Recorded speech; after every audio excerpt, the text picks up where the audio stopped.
الله الرحمن الرحيم. الحمد لله رب العالمين بارئ الخلائق أجمعين، باعث الأنبياء والمرسلين، ثم الصلاة والسلام على خير خلقه العبد المؤيد والرسول المسدد حبيب إله العالمين أبي القاسم محمد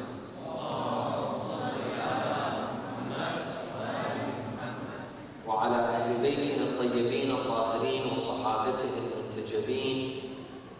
قال الله تعالى في كتابه الكريم: بسم الله الرحمن الرحيم. فاستجاب لهم ربهم أني لا أضيع عمل عامل منكم من ذكر أو أنثى. صدق الله العلي العظيم. صلوا على محمد وآل محمد.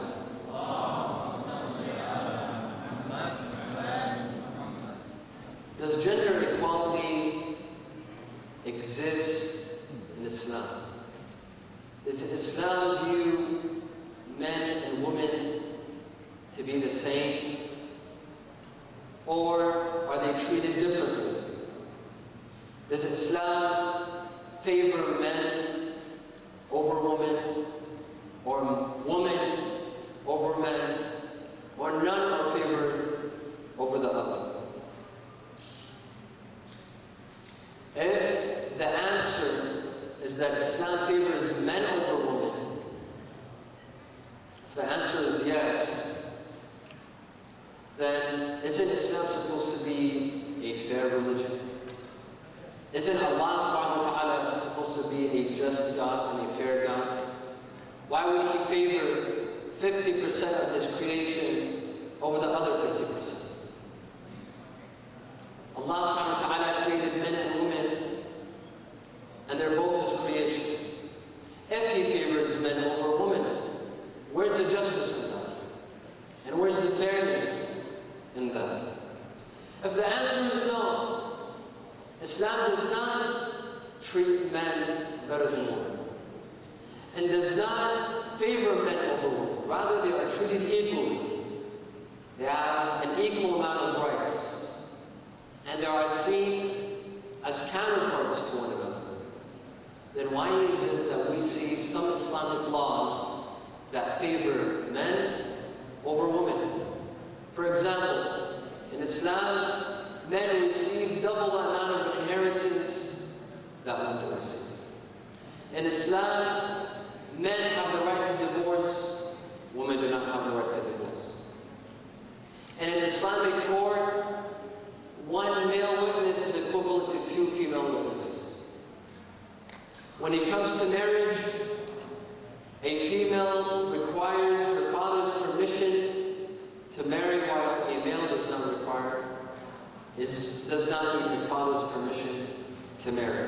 If you say that Islam treats men and women similarly and equally, why do we see these differences in these laws? These laws, obviously, they show discrimination.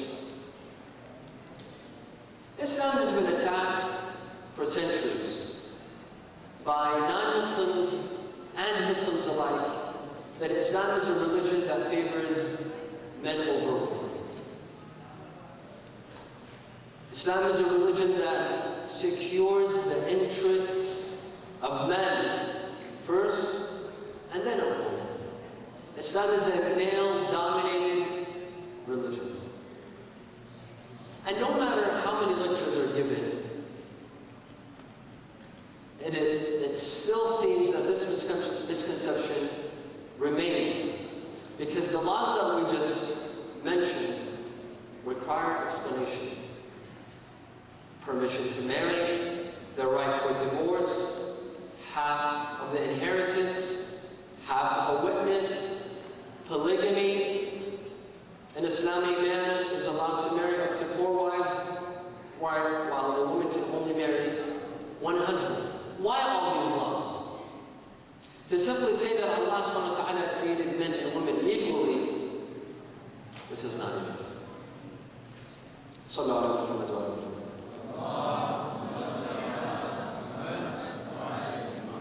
This is a question that we'd like to answer, and we'd like to research based on the Quran, based on the Sunnah, based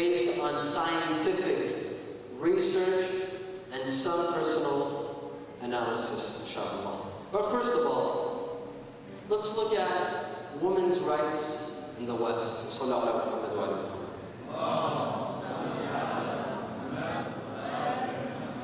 Throughout history, philosophers have talked about human rights.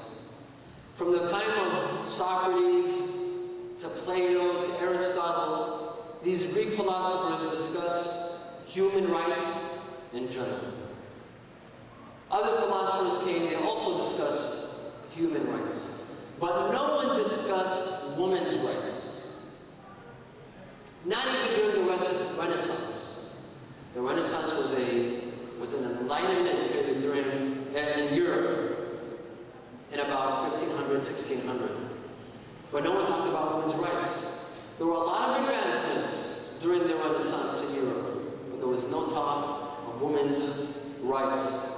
In fact, in some places in Europe, up till the late 19th century, women did not have the right to possess.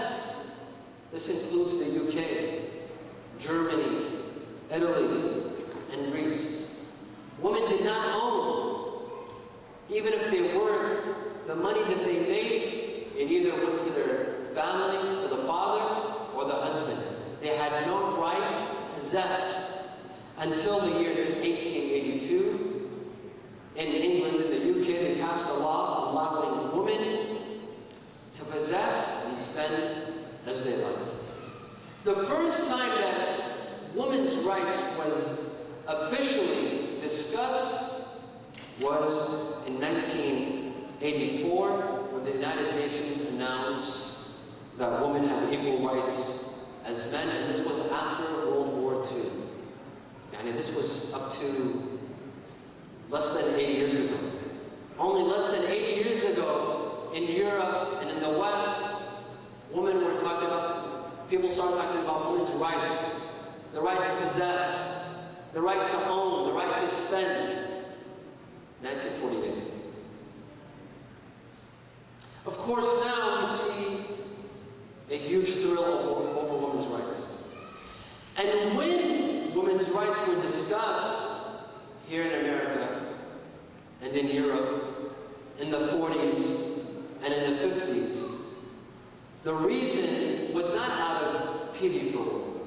The reason was not because women were rioting and there were revolutions from women asking for their rights. No, no, no. The reason was the Industrial Revolution. The reason to grant women their rights, the slogan of women's rights, was capitalism. And the reason behind that was that people, specifically men, aristocrats, wanted women to join the labor force. Why the labor force? Because women were paid a lot less than women are. Women were not allowed in the labor force. And men were paid high salaries. A good way for big companies to make more money is to bring less deserving workers, and those were women. They allowed women to join the labor force. They were paid almost half as much as what men were being paid. And this idea was supported. Women's rights. The idea, the slogan of women's rights was supported. And who was benefiting? Women themselves. Women who were dragged from their homes into big companies to work at least 10 hours a day and make half of what men were making. Who was benefiting? Men or women? Men were benefiting. The idea of women's rights in the West and in America, it was used as what I like to call Qamis Uthman. What was Qamis Uthman? It means it was an excuse. When the third Khalifa, Uthman, was killed, before he was killed, Uthman was in Medina. He wrote to his cousin Muawiyah in Damascus, asking him for help. Muawiyah didn't send help. He didn't send his army. But after Uthman was killed, who became the Khalifa? Imam Ali. Muawiyah decided to fight Imam Ali to avenge the death of Uthman. He raised the shirt of Uthman. Meaning it was what? It was just an excuse. Muawiyah could care less about Uthman. Muawiyah didn't care that Uthman was killed. Muawiyah just wanted to reach power. He fought Imam Ali with the excuse of the shirt of Uthman. Same here. The slogan of women's rights was used. It's a nice slogan. It's very beautiful. But it doesn't serve women. It didn't serve women in America. It didn't serve women in the West. It was more serving men.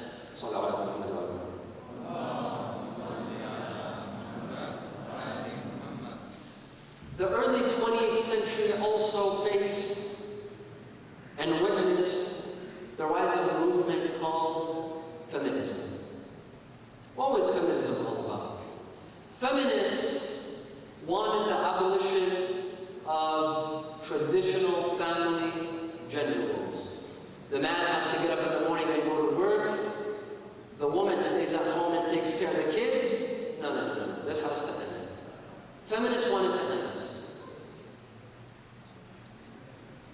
There are other things that they wanted. The legalization of abortion. Abortion was illegal. They wanted to legalize it. Sexual liberation. There should be no obstacles, no red lines when it comes to such practices. Complete equality between men and women.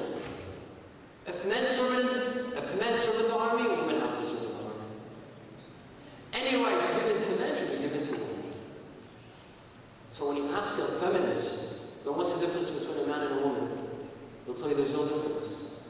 Biologically, yes, there's just a little bit of a difference in how they look physically. But that's it. That's the only difference that exists. Otherwise, they're compatible and they're exactly the same. Their rights should be the same as well. And what was interesting is that when you read the history of feminism, you will see that the main supporters of feminism weren't women. They were men. Men were supporters of feminism. It was big aristocrats and owners of large companies that were promoting feminism, encouraging feminism. Because you know why? Who benefits from abortion? Men do or women do? Who benefits from sexual liberation? Women? Who benefits from women joining the labor force and making half of what men do? Women benefit. Who benefits from women joining the army? Women benefit. This all came to the benefit of men. And that is why you will see that the supporters of women's rights, and the feminist movement in America, in Europe, in the West, they were all men. Only a few women won these, or a lot less women than men won these movements. And what is sad is that, yes, women were oppressed in the West. They were oppressed. They did not have the right to possess. They did not have the right to own or spend what they have. They were given some rights. In the early 20th century, they were given some rights. But what is sad is that they were taken from one kind of oppression and put in another kind of oppression. They were exploited. They were being used. These women that thought they were being given rights, in fact, others were benefiting. They were benefiting aristocrats and making them richer, but thinking that they had rights.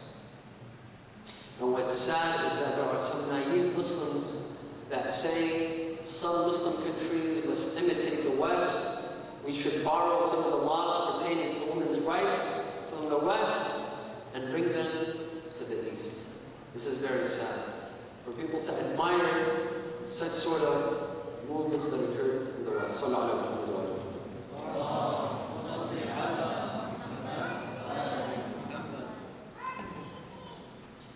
Before we see the Islamic view and the Islamic opinion regarding this issue, there's a very important misconception that I'd like to deal with tonight and for the rest of the lecture. This misconception says that Islam is a beautiful religion. Islam is a beautiful religion.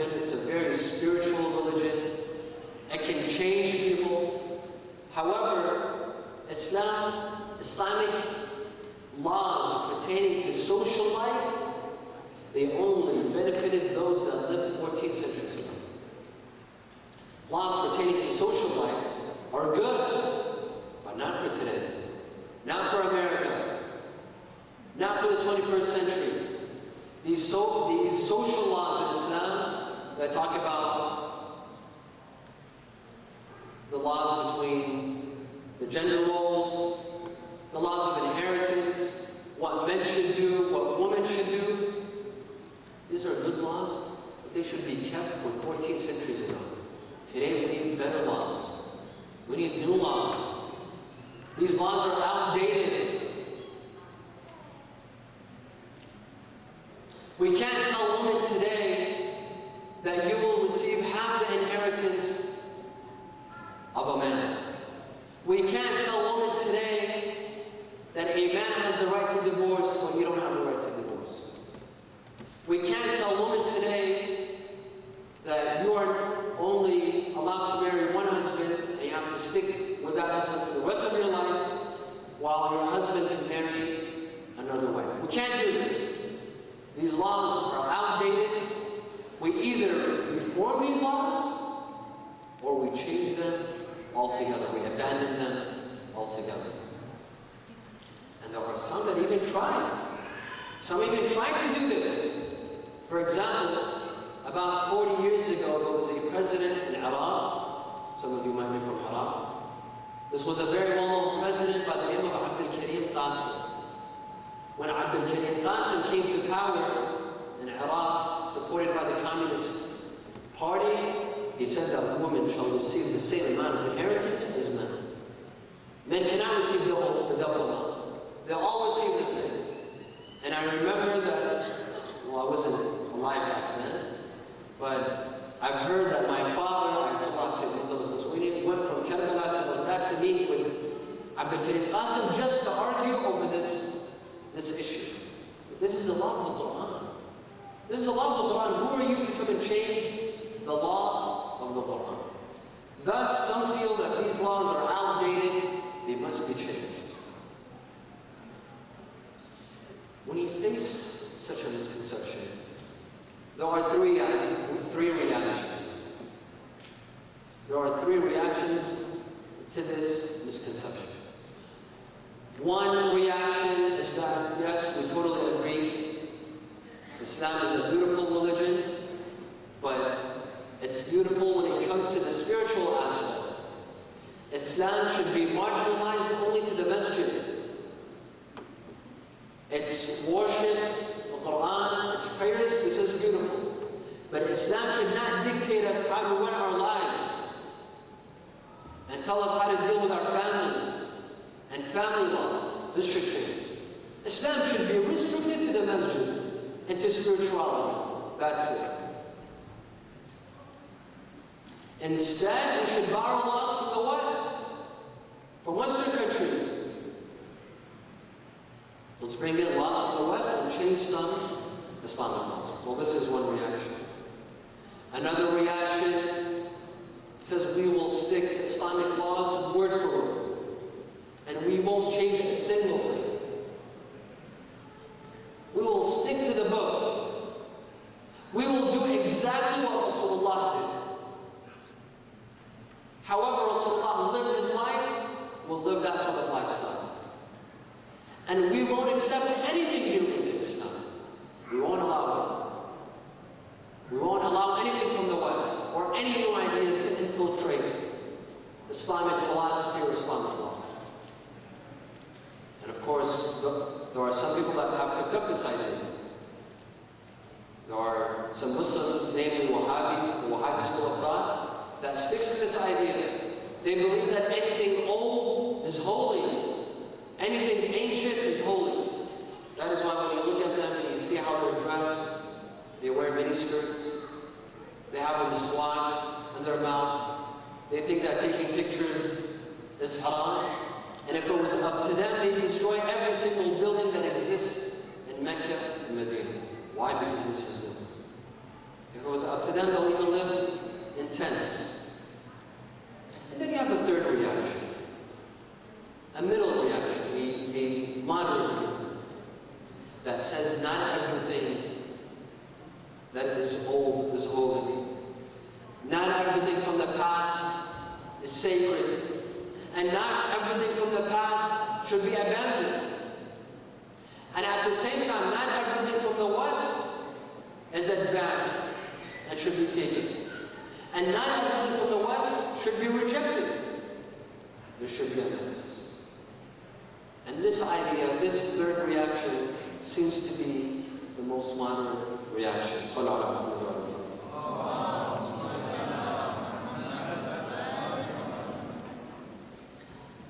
To answer this misconception, we say that Islam does deal with spiritual life. Islam does uplift us spiritually and tells us how to live a spiritual life. But what is more important than our spiritual life, that Islam deals with our social life. Islam was revealed, and not just Islam, all religions were revealed to establish social justice and social equality before dealing with the spiritual aspect. Allah subhanahu wa ta'ala says in the Quran, لَقَدْ أَرْسَلْنَا رُسُلَنَا بِالْبَيِّنَاتِ وَأَنزَلْنَا مَعَهُمُ الْكِتَابَ وَالْمِيزَانَ لِيَقُومَ النَّاسُ بِالْقِسْطِ.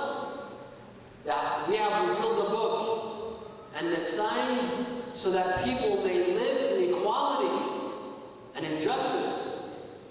It doesn't talk about the spiritual aspect. It doesn't talk about prayer and dua and fasting.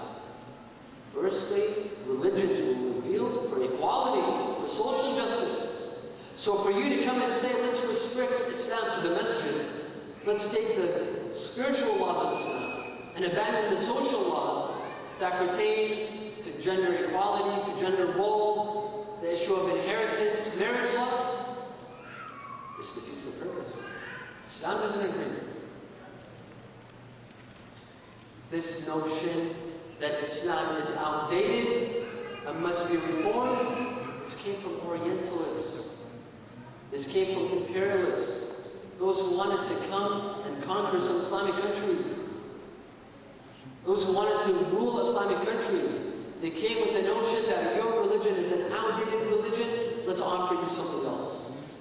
We have something better to offer you. We can enhance your lives by offering you something better. This came from Orientalists. I advise my brothers and sisters to read an excellent book, written not by a Muslim, but someone who has defended Islam more than Muslims. And his name is Edward Said. He has two books. One is called Orientalism. Another book is called Covering Islam. This man, who passed away a couple of years ago, this brilliant scholar, defended Islam more than Muslims. Read his book, and he'll tell you how Orientalists here in America and other places wanted to distort the image of Islam and give it this notion that Islam is outdated and it needs to be reformed. My dear friends, Islam was revealed 14 centuries ago. This doesn't mean that Islam was good just for the people 14 centuries ago.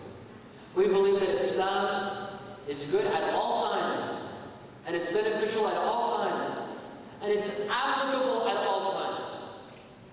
Whether you're in Saudi Arabia or Iraq or the United States of America. Whether it's the year 670 or it's the year 2012. We believe that the laws of Islam are applicable at all times. However, this doesn't mean that some things are set in stone. I get this question a lot. That are Islamic laws set in stone? Or can you change them? And last Muharram, year 93, Muharram of last year, 1433, 93, I delivered a lecture under the title of Islamic Laws, Static or Dynamic. And it's available on YouTube if you'd like to listen to it. But as a summary, do Islamic laws change or not change? For example, in Islam, when the Quran states that women shall receive half the inheritance of men. Allah like this. Or women do not have the right to divorce, men have the right to divorce. Is this law set in stone till the day of judgment? Or is it possible for someone to come and change this law Islamically? The answer, my dear friends, let's not give examples. So leave the example of the divorce or the inheritance. Generally speaking, we believe that Islamic laws, by default, they will remain till the day of judgment. Because we have a hadith that says, Halal Muhammad, Halal ila yawm al-qiyamah, wa haram ila yawm al-qiyamah. The halal of Rasulullah and the haram of Rasulullah will exist forever. It's not going to change. This is by default. Meaning the primary law is this, and it should not change. But in some cases, they change. That is why we, followers of Ahlul Bayt, we believe in something called ijtihad.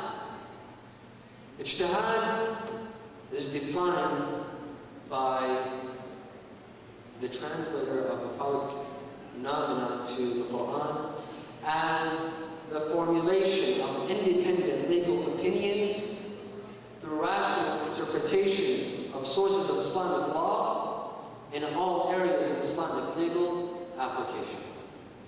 In English, it means that a mujtahid, a scholar, can open Islamic sources such as the Quran, the Sunnah, and can derive Islamic laws according to his opinion at all times. We, the followers of the Ahlul Bayt, believe that ijtihad is ongoing. That is why you will see difference of opinion among scholars. Just to show you inside. You will see some people that started on Friday and others started on Sunday. That is the biggest proof that laws are not set in stone. That some laws are open to reinterpretation. That you can interpret some laws according to your understanding. But not you, not me. A jurist, a mujtahid, an expert on Islamic law has the right to reinterpret some Islamic laws. But unfortunately, in Sunni Islamic law, this doesn't exist. Our Sunni brothers and sisters, they, for the past 11 or 12 centuries, they have been following the same scholars, 4 scholars. Ahmad ibn Hanbal, Al-Shafi'i, Malik ibn Anas, and Abu Hanifa. These are the only scholars that they follow. The door of ijtihad is not open. Furthermore, we believe that Islam has given us, in addition to concrete laws, we have general principles. Bear with me. I know this is a bit complicated, but it will help you. In Islam, we don't just have concrete laws, we have general principles. These general principles, their applications can vary from time to time. And this is proof that Islamic laws can change. For example, we have a general principle, a qa'idah, in Islam, that says do not buy and sell anything that has no value. Something that has no monetary value, don't buy it, don't sell it. Up to 200 years ago, some scholars stated that it is haram to buy and sell blood, because blood has no value. 200 years ago, they thought that blood had no value. They didn't discover the value of blood. Today, scholars are saying you're allowed to sell or buy blood. Why? Because blood doesn't just have value. All the value is to blood. Blood helps saves millions of lives. So what changed? Did Islamic law change? That before it was haram to buy and sell blood, and now it's halal? No, the law didn't change, the application changed. The general law remained the same. It is haram to sell that which has no monetary value. But blood, 200 years ago, had no value, today it has value. You see how it changed? The general law is the same, but the application changed. Bear with me, I'll give you another example. We have another general principle in Islam that says it is haram to play with gambling devices. If something is used for gambling, you can't buy it, you can't sell it, and you can't play with it. About 100 years ago, chess was seen as a what? As a gambling device. Maybe 200 years ago, the game of chess was seen as a gambling device. But today, do you ever see someone gambling over chess? You don't see people gambling over chess. If you go to Vegas, you're not going to see people sitting over chess, making millions of dollars over chess. There's a lot of other games. The game of chess changed from a gambling device into a mind-enhancing. That's why you will see some scholars that say chess is haram. 200 years ago, all scholars were saying that chess was haram. Today you will see some scholars, not all, some scholars will say playing chess is halal. The law did not change. The general principle did not change. What changed? The application. Chess was a gambling device. Today it's no longer a gambling device. This is also another proof that Islam has the ability to conform. It has the ability to conform to different times and to different places. Furthermore, Imam Al-Khomeini, Sayyid al-Imam, had a theory called the theory of time and place. تأثير الزمان والمكان. This theory, in which he delivered it, he introduced this theory in his top lectures in the house of Najaf when he was in Najaf. He would lecture to the top students. In Bahth al-Kharij, he introduced this theory, the theory of time and place. Imam al-Khomeini says that a jurist, before issuing any fatwa, he needs to look at the time and place before issuing the fatwa. Because sometimes the time and place play a role in that fatwa. He gave an example. He says that Rasulullah sallallahu alayhi wa alayhi has a hadith that says it is recommended for men with white beards to dye their beard. It's recommended. He said, but wait, let's take this hadith and let's examine it carefully. When did Rasulullah say to men to dye their beards? He said Rasulullah said it when him and his companions, they went from Medina to Mecca for Umrah while Quraysh was still in power in Mecca. When they went to Mecca, he told them to dye their hair and beards. Why? Because a lot of his companions, they were old. When you dye your beard, what do you look? You look young. Not just young. There's something about youth. What do they have? They have energy. They're powerful. Rasulullah wanted his companions to look young so that Quraysh would fear them. And indeed, he asked his companions to dye their beards. No, Quraysh were scared. For those of you that have been to Hajj and have performed Tawaf and Sa'i, there's a section in Sa'i in between Safa and Marwa where people have to jog. You don't just walk, you have to jog. I don't know, some of you have been there, some of you haven't. But you have to jog. There's two explanations. One explanation is that the wife of Ibrahim, Hajar, she had left her child, Ismail. He was crying, he was thirsty, and she kept on walking in between Safa and Marwa because she kept on seeing a mirage. The louder he cried, the faster she would walk. This is one explanation. Another explanation is that Rasulullah told his companions to start jogging. Because when you jog, you look what? Younger. You look stronger. Quraysh were spying on them. Quraysh were standing on a mountain called Jabal Abi Qubais, spying on the Muslims. Rasulullah wanted them to look more powerful. Imam Khomeini says that if we take this explanation, I'm not going to tell my followers to dye their beards and dye their hair, because this law had an explanation. The effect of time and place. That's why he says that before issuing any fatwa, he needs to look at the effect of time and place. Because time and place can have an effect. This also is proof that Islam is compatible. Islam is applicable at any time. We have another law, and I conclude with this. We have another principle in Islamic law called important versus more important. Pay attention, this is very important. This law is called important versus more important. In Arabic, in Hausa, we call it قاعدة التزامن. الأهم والمهم. This law states that, this principle states that if there's a law, for example, drinking alcohol.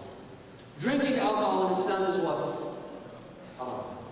However, if you're stuck in the desert and you have nothing else to drink and you're dying from thirst, but you have a bottle of Bacardi, can you drink it or no? Islam doesn't just say you can drink it. Islam says you have to drink it. Why? Because it's important versus more important. What's important is to not drink alcohol and not get drunk. But what's more important is to save your life. It shows that sometimes Islam says you can compromise. Islam will not tell you stick to my life and stick to my laws, even if it means your death. No? I'll give you another example. This is a very important example. Dissection in Islam is haram. Dissection is not allowed. There's a hadith that says, إِيَّاكُمْ وَالْمُثْلَ وَلَوْ بِالْكَلْبِ الْعَقُولِ, that it is haram to dissect, even a dead dog. You're not allowed to dissect a dog. However, if the enhancement of research, scientific research, to save millions of lives depends on what? Dissection. Here Islam says it's allowed. Islam says you're allowed to dissect. I get this question a lot from medical students. Students in medical school that say, well, we have to dissect. Well, what do we do? Islam doesn't allow dissection. Some scholars have found a solution. They say this principle comes in. Important versus more important. What's important is the dignity of human body. What's more important is the dignity of human life. If human life depends on dissection, Islam says go on, perform. In conclusion, my dear brothers and sisters, and again, this was just a brief summary on whether Islamic laws change or they don't change, or they set in stone. I have a lecture on YouTube if you'd like to listen more. More information, listen to that. In conclusion, Islam is not a religion for the people of 14 centuries ago. Islam is a modern religion. It's a religion that is applicable at any time, in any country, in any century. Islam is not outdated, and specifically Islamic social laws pertaining to gender roles, pertaining to the laws of divorce, marriage, and inheritance, these laws are not outdated. Inshallah, we shall continue this subject, but we cover different angles of the next time. Before I conclude, I'd like to share with you a story.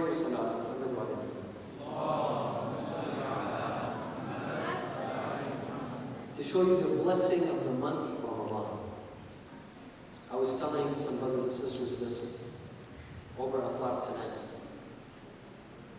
2 nights ago, I flew in from California to Michigan, from Los Angeles to Detroit, with Spirit Airlines. My dear brothers and sisters, don't fly Spirit Airlines. Take my advice. Anyhow, it was a red-eye flight. We flew at 10:30 in the morning, at 10:30 at night, and we arrived at 6 in the morning. During the flight, I took out my notes. I took out my notebook for my lectures. I took it out of my bag and I put it in front of me so that I may review. I reviewed for a couple of minutes and then I put it back in front of me and I tried to fall asleep. Anyhow, we landed at Detroit Airport safely, alhamdulillah. And it was a shock for me with Spirit Airlines, to be honest. But alhamdulillah, we made it safely. I got back home, I was unpacking. All of a sudden, I noticed that my notes were missing. They were on the flight. Now, literally, I was about to have a heart attack. I mean, my lecture notes that I need for the entire month, I had forgot them on Spirit Airlines. I mean, out of all the airlines, Spirit Airlines. So I figured right now my lectures are somewhere in like Nebraska or Missouri or Ethiopia. I had a major panic attack, But my nephew was with me. He said, relax, calm down. He called Spirit Airlines, and within minutes they told him that the lectures were there, they're safe, and that the loss of found. Within an hour, I had my lectures back with me, my Ramadan lectures back with me. And I think that this was the blessing of the month of Ramadan. This was the mercy of Allah that begins at the time of Ramadan. This is the mercy that Allah shares with us during the month of Ramadan, and there was its blessing that I received in my lectures back in Ramadan. I ask Allah subhanahu wa ta'ala to guide us during this month and nourish our spirits and our souls and uplift us so that we can become closer to Him in this month. Alhamdulillah Rabbil Alameen. Wa sallallahu ala Muhammad wa alihi.